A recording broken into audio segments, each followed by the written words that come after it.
Film dimulai dengan menceritakan seorang bocah yatim piatu, dirawat di sebuah yayasan pasca kematian kedua orang tuanya. Dia adalah Jun, seorang anak yang bercita-cita menjadi komikus, karena menurutnya menggambar bisa membuatnya senang dan melupakan kesedihannya. Di balik keinginannya itu, Jun diwarisi ketangguhan ayahnya, yang merupakan atlet taekwondo internasional. Saking tangguhnya dia bisa mengalahkan 3 kakak kelasnya sekaligus dalam perkelahian.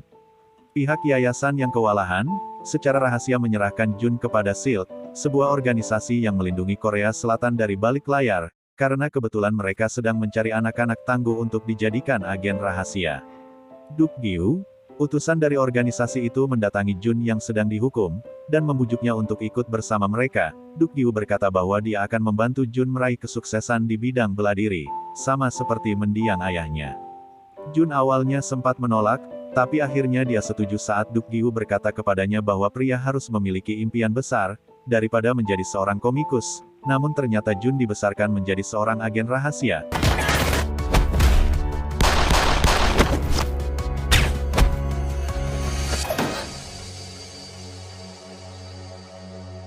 Kendati demikian, Jun tidak melupakan mimpinya untuk menjadi seorang komikus. Kapanpun dan dimanapun dia selalu menyempatkan dirinya untuk menggambar.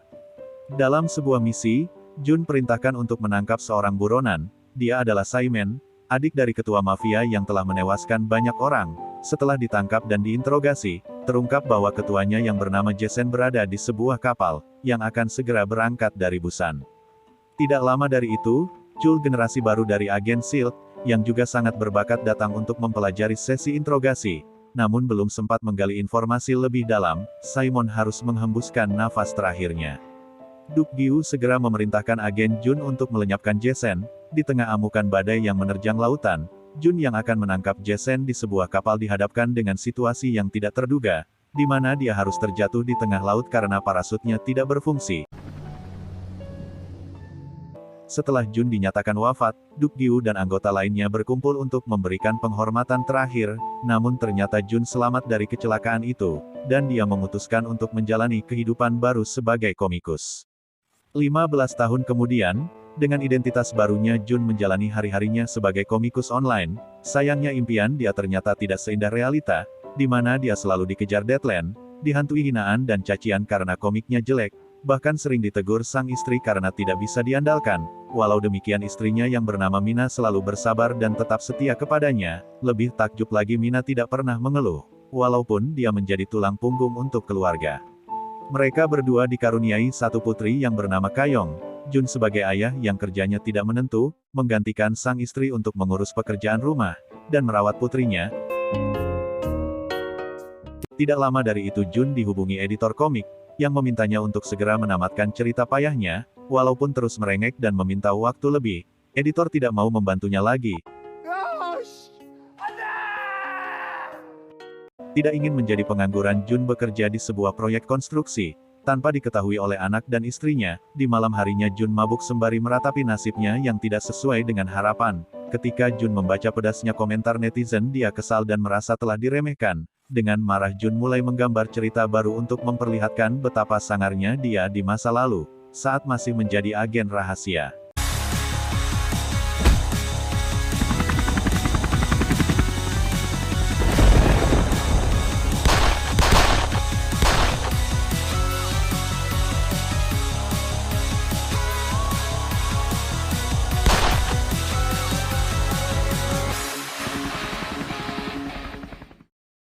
Keesokan harinya Jun dikagetkan dengan sikap istrinya yang tiba-tiba baik dan ramah kepadanya. Ternyata dia sudah melihat komik baru buatan Jun yang dianggap bagus, lalu menguploadnya diam-diam, padahal Jun tidak bermaksud untuk mengupload komik tersebut, karena mengandung banyak rahasia yang seharusnya tidak disebarkan ke publik. Dengan panik Jun meminta editor untuk menarik kembali komiknya, namun sayang netizen terlanjur suka, begitu juga dengan editor yang merasa diuntungkan.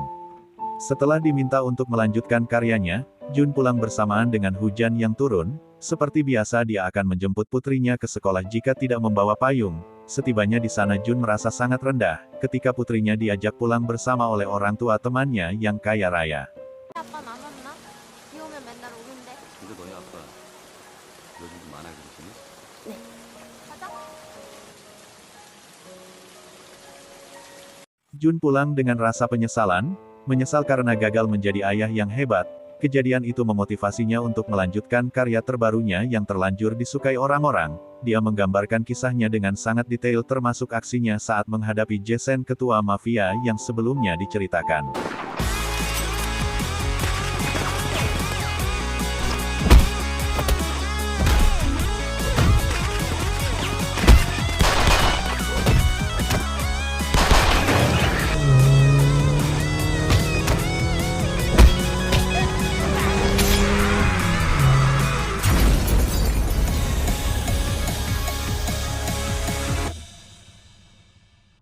Tidak lama dari itu komik baru buatan Jun digemari banyak orang, mulai dari teman sekolah putrinya, mandor di proyek konstruksi bahkan editornya yang sangat tergila-gila dengan ceritanya itu. Hidup Jun perlahan berubah menjadi lebih baik, bahkan dia bisa mengabulkan permintaan putrinya. Di lain tempat Duk Gyu, atasan Jun di masa lalu mendatangi sebuah warnet, yang diduga menjadi tempat seorang penjahat menyebarkan ancaman pengeboman. Ketika Duk Gyu berusaha memastikannya, dia dikejutkan oleh dua anak yang menyinggung soal organisasi SHIELD, di mana seharusnya itu menjadi rahasia terbesar negara. Tentu saja mereka mengetahui itu dari komik online buatan Jun, yang belakangan ini banyak disukai. Dengan panik Duk Gyu dan para petinggi mengadakan rapat untuk membahas penemuan itu. Perlu kalian ketahui SHIELD adalah organisasi baik namun caranya salah. Mereka melatih anak-anak untuk dijadikan pasukan, melakukan cara brutal untuk menginterogasi dan beberapa hal lainnya yang dianggap kejam. Oleh karena itulah SHIELD dibubarkan tepat setelah agen Jun dinyatakan tewas. Anggota SHIELD takut jika cerita di komik itu tersebar, warga akan membenci pemerintah, karena pada dasarnya organisasi SHIELD berada dalam naungan pemerintahan Korea Selatan. Fakta tentang jasad Jun yang tidak ditemukan membuat mereka curiga, bahwa Jun masih hidup dan menjadi dalang dari permasalahan ini. Karena hanya dialah yang tahu rahasia SHIELD dan hobi menggambar, tidak lama dari itu direktur memberikan perintah kepada pasukannya untuk menangkap Jun, karena dia dianggap sebagai pengkhianat. Setibanya di kantor webtoon, editor menjelaskan bahwa Jun sebagai aktor komik itu bekerja di sebuah proyek konstruksi. Setibanya di sana Jun menyadari kehadiran mereka, dan merasakan ada sesuatu yang tidak beres. Setelah berusaha untuk kabur, Jun terkepung dan terjadilah perkelahian.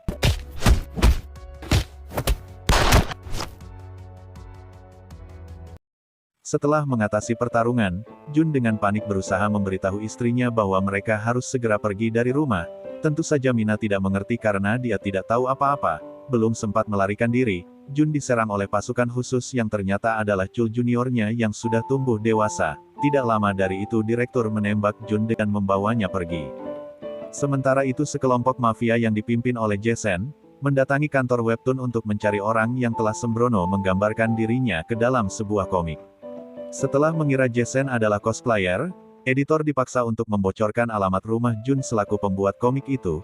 Kembali ke Jun, dia menjelaskan bahwasannya dia tidak sengaja membuat komik itu saat mabuk, dan mengakui bahwa dia tidak punya niatan buruk sama sekali. Direktur tidak menerima alasannya dan tetap mengira Jun adalah pengkhianat.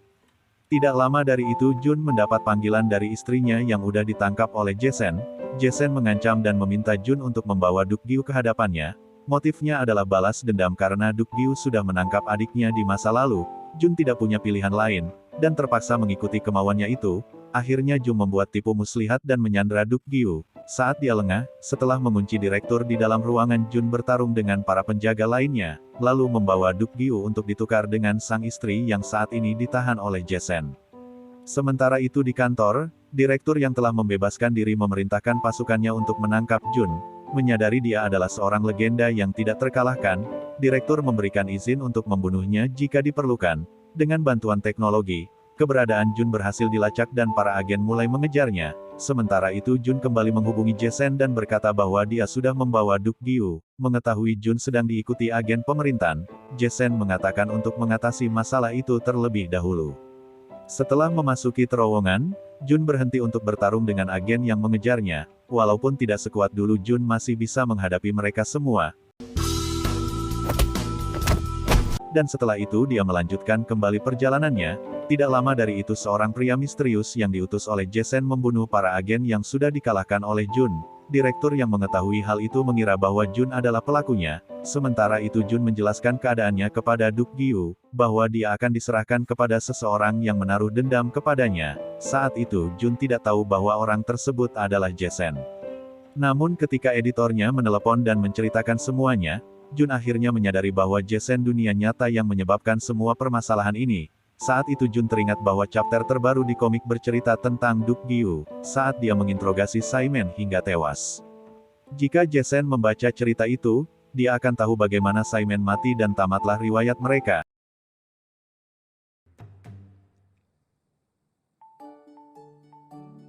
Simon. My brother.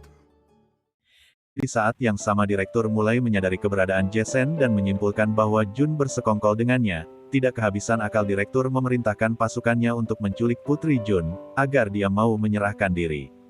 Jun dibuat bingung oleh keputusan itu, namun akhirnya dia memilih untuk menyelamatkan putrinya terlebih dahulu dan meminta Jason untuk memberikan waktu kepadanya. Mina yang mengira telah ditinggalkan Jun marah dan merasa kecewa kepadanya. Setelah melepaskan diri dari ikatan, Mina yang terkunci di sebuah ruangan tidak bisa berbuat apa-apa, selain mabuk di ruangan tersebut. Sementara itu direktur membawa Putri Jun ke sebuah rumah kecil yang ada di sana. Chul yang merasa iba, akhirnya memutuskan untuk mempertemukan Kayong dengan ayahnya secara diam-diam. Ternyata itu adalah jebakan karena Chul bermaksud untuk menangkap Jun seorang diri. Ketika Jun menyerah, kesalahpahaman itu diluruskan dan akhirnya Chul tahu alasan kenapa Jun menculik Duk Gyu. Duk Gyu mulai sadar bahwa kejadian itu adalah bagian dari permasalahannya juga. Akhirnya mereka memutuskan untuk bekerja sama guna mengalahkan Jason dan menyelamatkan Mina. Mereka berempat singgah ke sebuah tempat di mana Jun pernah tinggal di tempat itu, dan kini digunakan oleh Jun untuk menyimpan senjata dan perlengkapannya sebagai agen rahasia di masa lalu.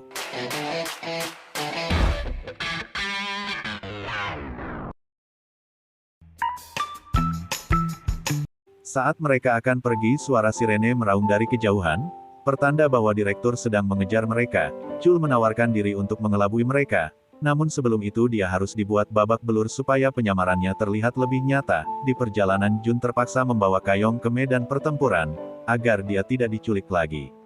Tidak lama dari itu mereka baru menyadari bahwa tas yang berisi senjata yang mereka siapkan tertinggal bersama Chul yang sudah ditangkap oleh direktur. Tidak bisa berbohong lagi, dan akhirnya dia menjelaskan semuanya namun direktur yang keras kepala mengira senjata itu disiapkan untuk memulai peperangan dengan mereka.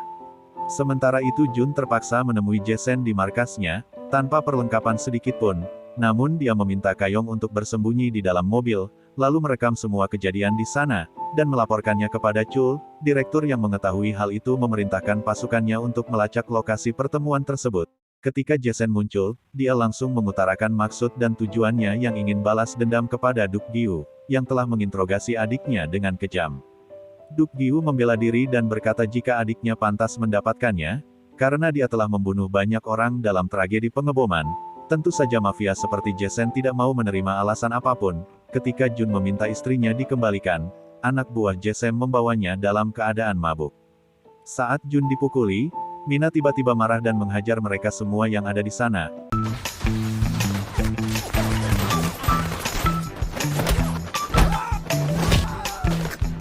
Aksinya itu mengejutkan semua orang, termasuk Jun yang tidak menyangka bahwa istrinya bisa melakukan itu. Ternyata itu semua hanyalah bayangan Mina, karena dia berada di bawah pengaruh alkohol. Sebelum Jun dan istrinya dibebaskan, Jason meminta Jun untuk menghukum Duk Gyu, sebagaimana dia melakukannya terhadap Simon di masa lalu. Dengan terpaksa Jun melakukannya, karena dia tidak mau istrinya menjadi korban. Setelah Duk Gyu disetrum, Jason merasa itu kurang brutal dan dia menyiapkan flamethrower untuk membakarnya. Tidak lama dari itu pasukan khusus datang, dan terjadilah baku tembak. Ketika pasukan Jason dilumpuhkan, direktur memerintahkan pasukannya untuk menangkap Jun. Berkali-kali Jun berusaha meyakinkan direktur namun dia tetap keras kepala.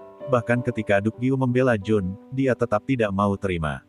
Tidak sampai di situ, direktur memerintahkan penembak jitunya untuk mengeksekusi Jun.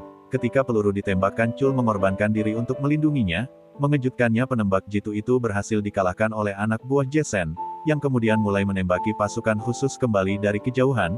Tidak lama dari itu Jason mengambil pistol dan menembak Jun berkali-kali. Keadaan berbalik di mana anggota pasukan khusus kini hanya bisa diam tidak berkutik. Chul yang selamat dari tragedi penembakan menyalahkan direktur karena dia sangat keras kepala. Begitu juga dengan Duk Gyu yang merasa kecewa kepadanya. Tidak lama dari itu Jun yang masih hidup bangkit.